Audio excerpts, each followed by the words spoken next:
Good morning, good afternoon and good evening प्यारे बच्चों।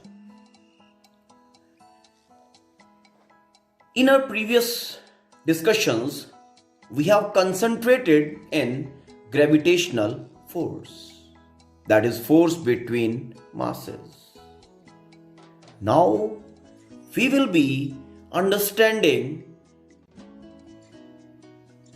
gravitational potential energy,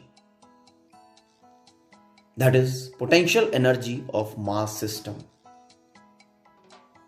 Okay. So, let's move ahead to have a detailed information about gravitational potential energy.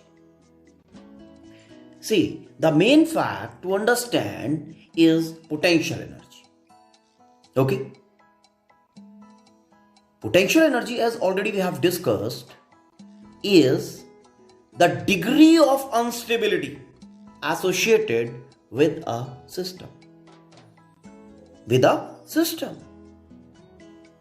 Degree of instability associated with a system, और हमने उसको क्या कहा था?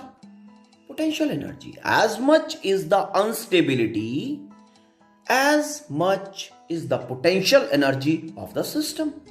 मतलब जितना ज्यादा अनस्टेबिलिटी उतना ज्यादा पोटेंशियल एनर्जी. और सिंप्लीफाइड वे में in your previous classes you have discussed this particular thing, that potential energy is the energy associated with a body or a system of bodies, or ठीक, a system containing many bodies. Fine. Due to the position of the bodies, or due to the configuration of the system which is having so many bodies. Okay, तो उसको भी हमने क्या कहा था? Potential energy. Also we studied potential energy as potential energy of a body is energy due to its position. और जब हम बात कर रहे हैं सिस्टम की, तो energy because of the configuration of the system. ये तो बात हुई potential energy. But in which specific case इस पोटेंशियल एनर्जी को हम ग्रेविटेशनल पोटेंशियल एनर्जी कहेंगे? You know, potential energy specifically will be gravitational potential energy when the forces existing in the system, okay, are gravitational in nature. When we have gravitational forces in system, gravitational forces exist in the system when we have two masses, three masses, n number of masses interacting with each other. Okay, mean simply the potential energy, the instability of a mass system,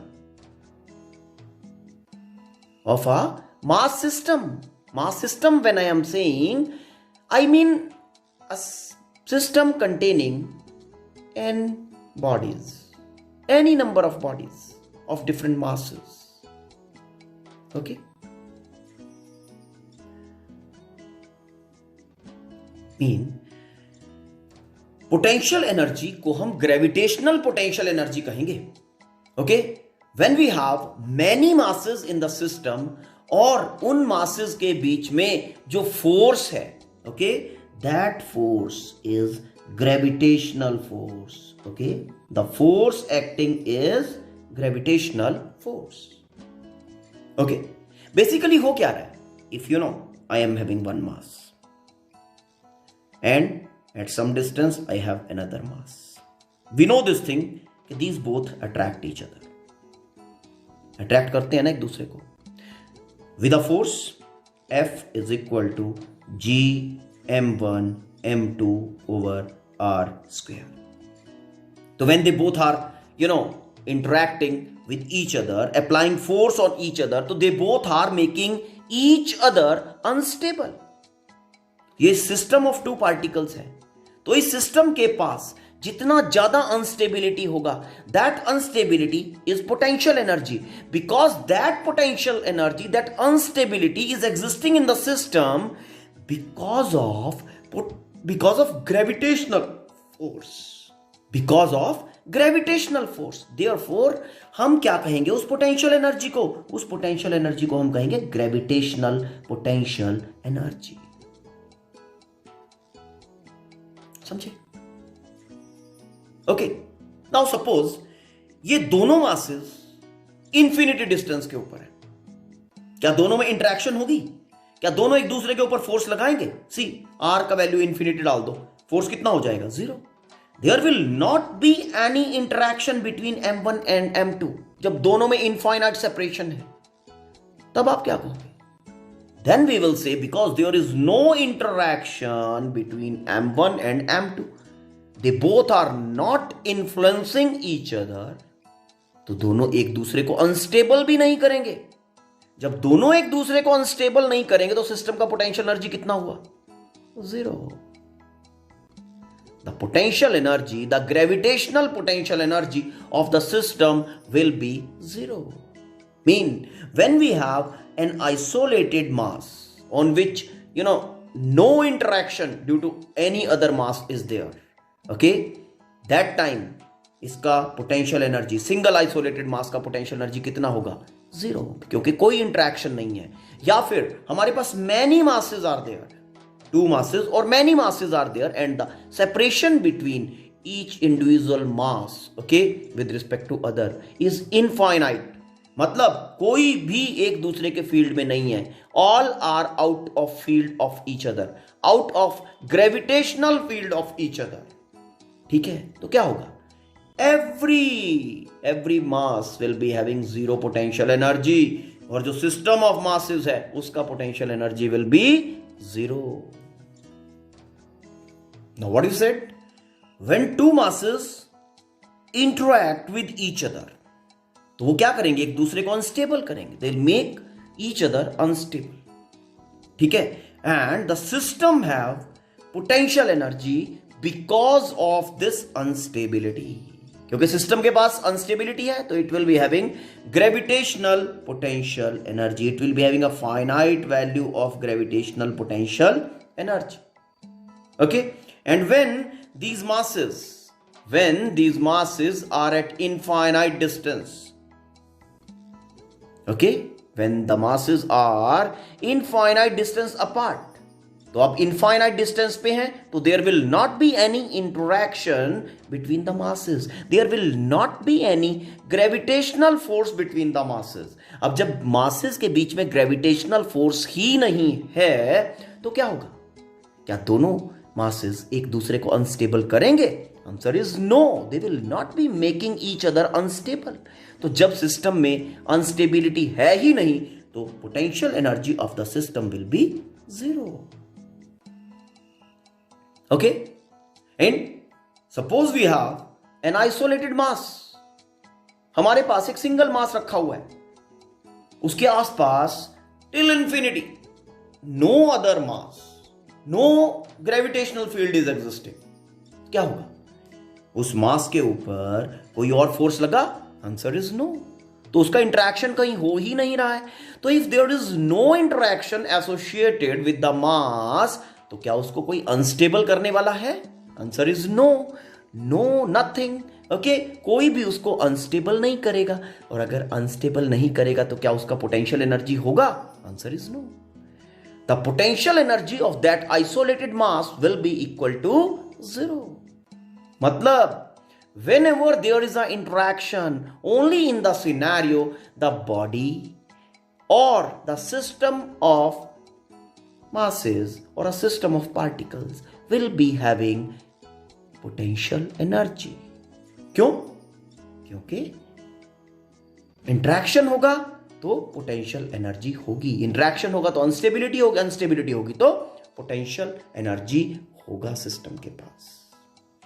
now let's take the simplest system, okay, simplest system of masses, okay, that is two particle system. Fine. मतलब एक system है हमारे पास जिसके अंदर दो ही masses हैं. फाइन. तो we will be now calculating the potential energy of this system. It's okay. Let's move ahead to find the potential energy of a two particle system. See, let we have one mass m1. It's okay. The system is having one mass m1 fixed over here at origin. Done. Another mass we are having at infinity. कहीं infinity पे है. Suppose infinity here and we have mass over here. Now mass m2 is here. Okay, तो m1 m2 system जो आपका है, m1 m2 system, okay, इस system का potential energy कितना होगा? The potential energy of the system will be equal to 0. Why? Because there is no interaction. The potential energy Q1 कहते हैं सिचुएशन को, of this particular situation when both are infinite distance apart will be equal to 0 because there is no interaction. It's okay. Now let's take another situation. Now another part of the situation is mass m1 is at the same place and m2 mass जो है, that mass is brought in the field of m1 and is placed somewhere here at a distance r.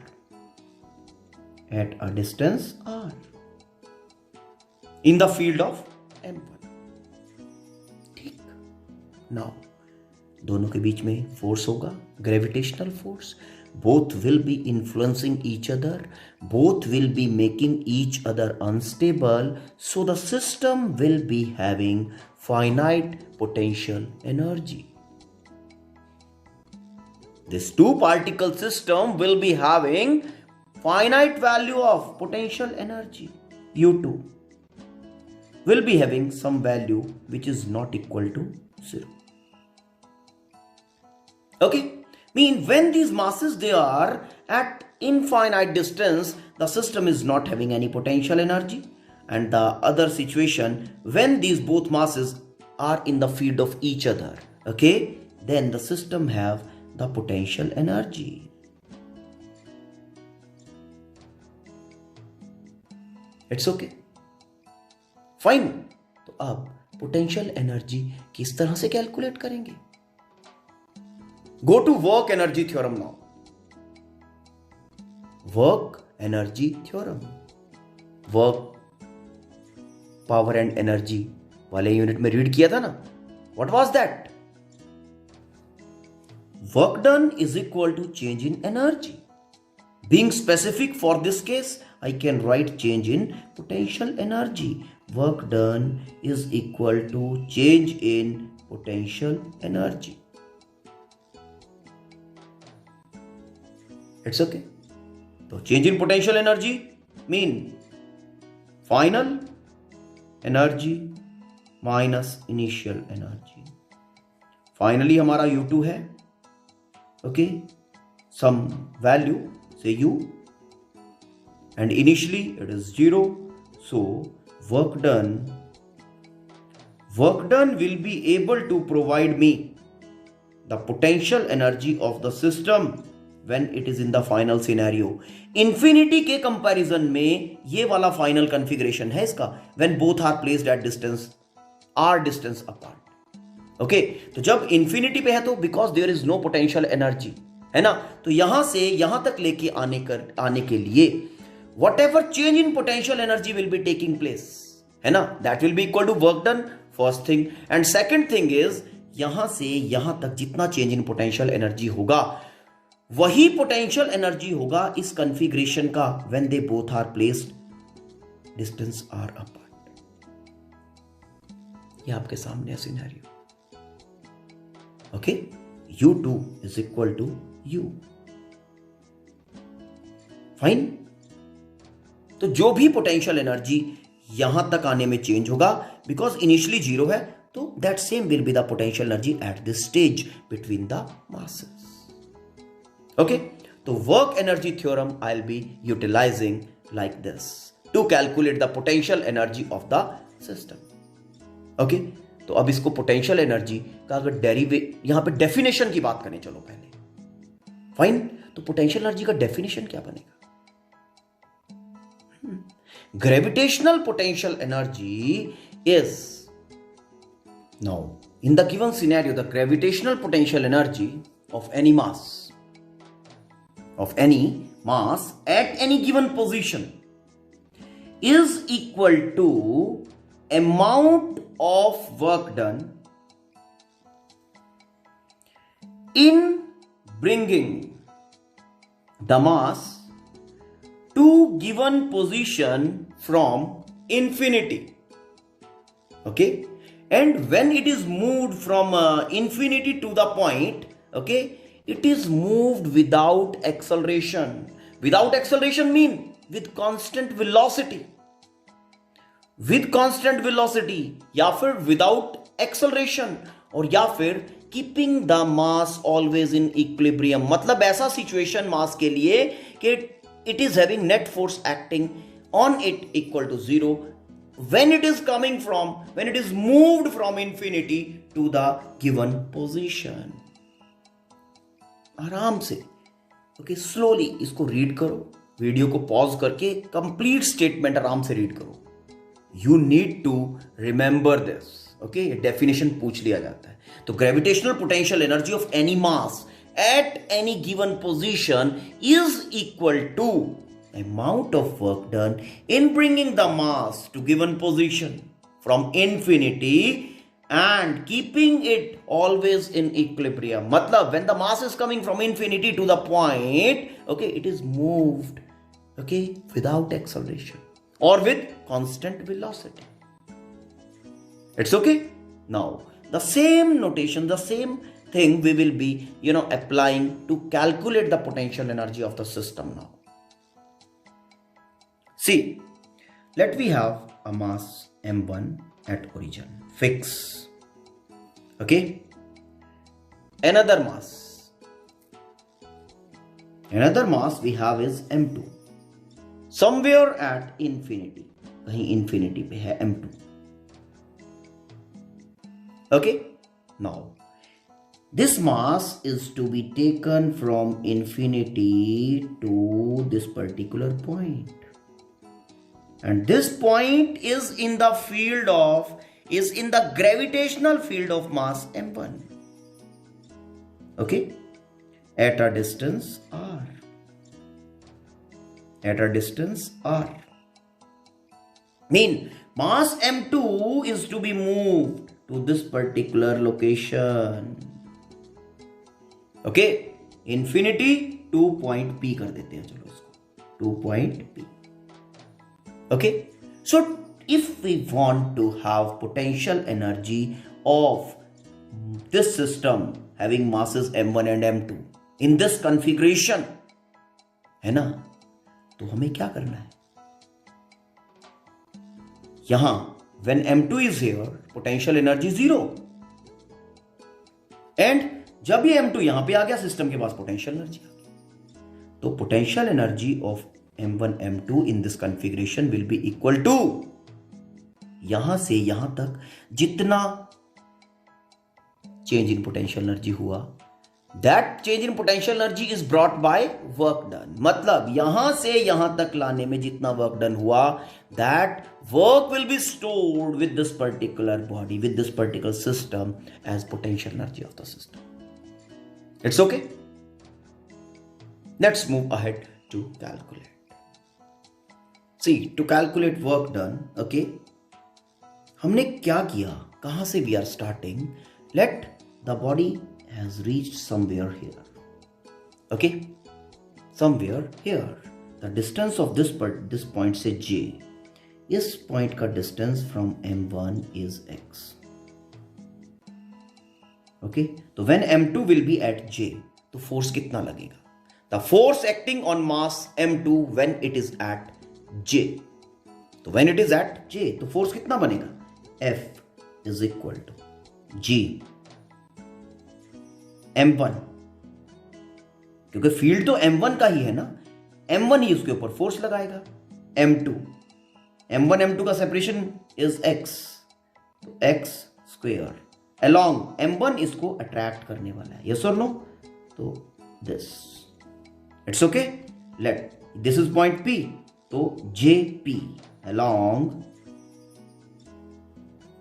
JP, as this force is always attractive in nature, तो यहां force के साथ हम एक negative sign लगाते हैं हमेशा, ग्रेविटेशनल फोर्स के साथ। Why? Because the gravitational force is always attractive in nature. It's okay. तो ये फोर्स एक्ट कर रहा है, this much force is acting on M2 when it is at J, मतलब इंफिनिटी से P तक as it is moving the separation will be changing. Because of the change in separation, the force acting, the gravitational force acting on M2 due to M1 will keep changing. Yes or no? Will keep changing. अब ये force इसको इधर accelerate करेगी towards, but we don't want this to be in acceleration. We don't want this to be accelerated. We want this mass to be in equilibrium, M2 to be in equilibrium. What we will be doing now? तो यहां से यहां तक conditionally लेके आने के लिए what we are doing, हम एक एक्सटर्नल एजेंट पिक्चर में लेके आते हैं। Okay, force applied by external agent, this is gravitational force, this much. Okay, external agent will be applying an equal and opposite forces on mass M2 when it is at J or at every location, okay, such that कि वो equilibrium में रहे। okay, तो J की बात कर लेते हैं, force acting on M2 when it is at J। now external agent कितना force लगाएगा when M2 is at J? now force applied by external agent on M2 when it is at J, F by external agent is equal to minus G M1 M2 over X square। किधर होगा? Force gravitational इसके ऊपर इधर लग रहा है, तो that will B along J infinity, JH कह देते हैं, चलो fine, along JH, JH along JH। तो अब जो कंसंट्रेशन की बात है वो देखो, यहां से यहां तक ये मास M2 इज मूव्ड, है ना, बाय एक्सटर्नल एजेंट, क्योंकि कंडीशन तो एक्सटर्नल एजेंट ही उसको मीट करा रहा है ना, इक्विलिब्रियम में लेके जाना है यहां से यहां तक, तो इक्विलिब्रियम में उसको कौन लेके आया? External agent. External agent is applying which type of force? ये देखो, as the value of X will be reducing, fine, the external agent needs to apply more and more force, more and more force, मतलब external agent has brought this M2 from infinity to point P conditionally, that is keeping it always in equilibrium, and is applying the variable force जो कि increase कर रही है continuously, mean work done in bringing M2 from infinity to point P is done by a variable force which is applied by external agent. So work done in the scenario is done by external agent and by applying variable force. अब हमारे लिए task क्या रुका? अब जो हमारे लिए task है that is हमें वर्क डन फाइंड करना है to bring M2 from infinity to point P, okay, by a variable force which is applied by external agent. तो क्या करेंगे? पहले फोर्स को कांस्टेंट बनाएंगे। कैसे बनाएंगे? Dividing the whole displacement from infinity to P in infinitely small distances, छोटे छोटे डिस्टेंसेस बना देने हैं, इतना स्मॉल के फोर्स को चेंज होने का टाइम ही ना मिले। इतना स्मॉल, यहां से यहां तक इतने स्मॉल पीसेस बना देने हैं डिस्टेंस के। Now to calculate work done in the situation dividing the whole distance from infinity to point P in infinitely small parts, each of length dx. Fine. And dx क्या है? dx is that small, इतना small है कि force for this particular distance is constant. मतलब m2 के ऊपर dx distance के लिए जो फोर्स लग रहा है वो कांस्टेंट है। ओके, सो नाउ अब हम क्या करेंगे, इस बॉडी को J2Q लेके आओ। ये J था ना पॉइंट, J2Q, ओके, और J2Q जो डिस्टेंस है ना वो dx है। हमने अभी कहा ना कि for dx length constant force acts, तो J के ऊपर जितना फोर्स लग रहा था वो dx तक लगता रहेगा सेम मैग्नीट्यूड में, without change in magnitude of force. तो आपका dx इस डायरेक्शन में हो गया, फोर्स बाय एक्सटर्नल एजेंट इस डायरेक्शन में हो गया। तो force by external agent and dx में जो एंगल थीटा बना वो ये बना 180, theta is equal to 180 degree. Okay, तो infinitely small work done in moving m2 from J to Q by dx.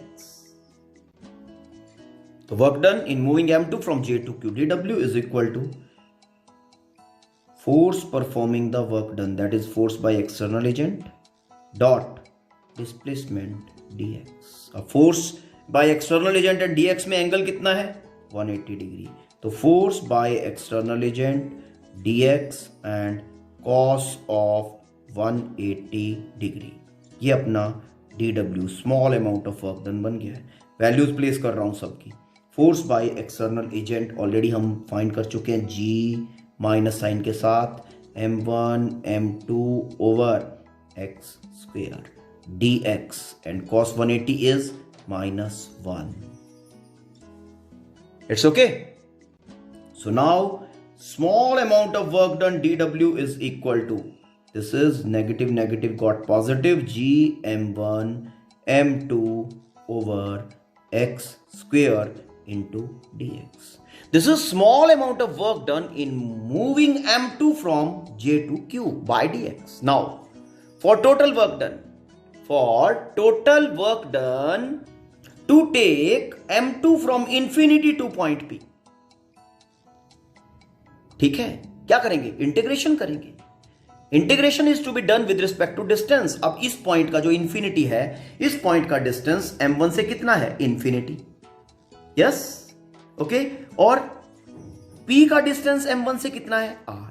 So integration limit will be infinity to r because the integration is with respect to distance, integrating both sides from infinity to r।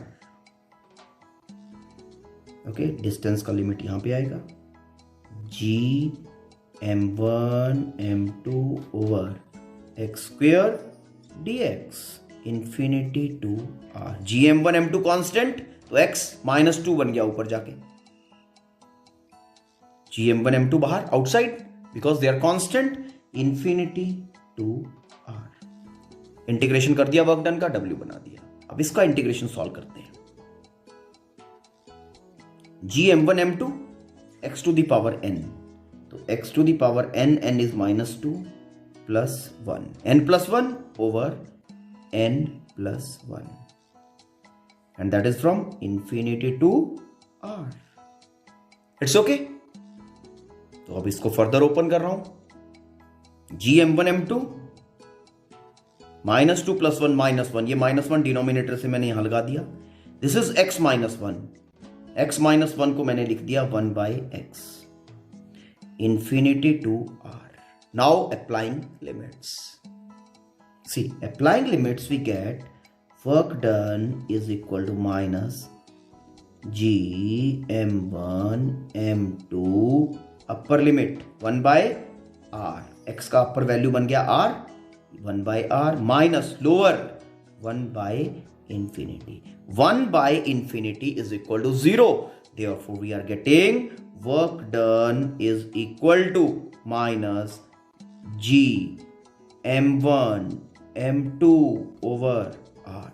So this is work done to bring M2 from infinity to point. Okay और work energy theorem से हमने क्या find किया था अभी कि work done is equal to change in potential energy. Initial potential energy 0 था, तो whatever potential energy in the present configuration the M2 will be having, that will be equal to work done. So work done is equal to potential energy of M2 in the present situation. और present situation क्या है? M1 and M2 they both are existing at distance R. This is the present scenario for M2. Therefore, U potential energy is equal to G M1 M2 over R. ठीक है, तो potential energy कितना बन गया? U is equal to minus G M1 M2 over R. अब ये negative क्यों आया? नेगेटिव क्यों आया? नेगेटिव इज क्योंकि जो फोर्स इन्वॉल्व है that is attractive in nature. Okay, maximum value of gravitational potential energy is 0 and that is at infinity.